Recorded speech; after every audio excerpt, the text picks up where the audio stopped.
people get involved sometimes, and we alter things that oftentimes make things worse, even though we don't intend to do that. I know in Yellowstone in '87, I was up there, and areas it was difficult to hit the ground. You could walk over all this downfall and never touch the soil, and it was just like, wow, this place should have burned a long time ago. All this stuff has been building up on the forest floor that normally would have been, at least some of it would have burned. And then the next year, the whole park went up.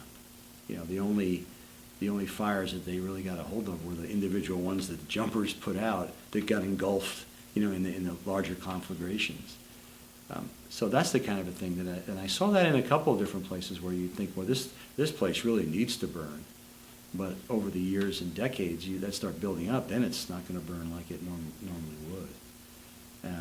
And I think when you live on the land, closer to the land, like say the Native Americans did, then fire does become a tool because you're part of that whole landscape. But modern people, it's difficult to do. You know, we build homes and subdivisions in places that, you know, you really shouldn't build them in if you're talking about safety. But, you know, we do it, and there's obviously reasons for it, but it makes it much, much harder to deal with natural fire that happens. I read a book years ago, 2 years before the Mass, by Richard Henry Dana.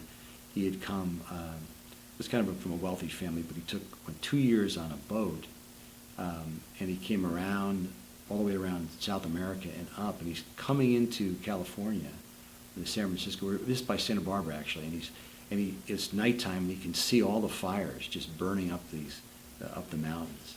And he was like just amazed by how much light it put out, how you could watch it. And yeah, it's a natural part certainly of California's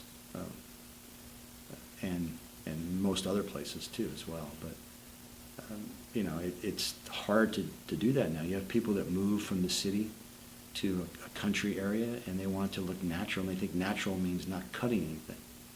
But it's not natural to build a 3,000 square foot home in the middle of the woods either.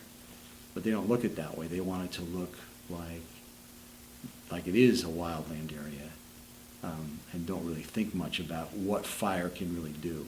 You know, they don't look at it that way, I think. I see that a lot, you know, in this area, you know, with people coming from the city and they're not sure how to take the brush away and make it fire safe without having it look bad, where it's just denuded of everything. But there's certainly a way to do it, and still it looks like a park, which is really kind of what it probably should look like. I mean, you're much safer in a park with fire than you would be just out in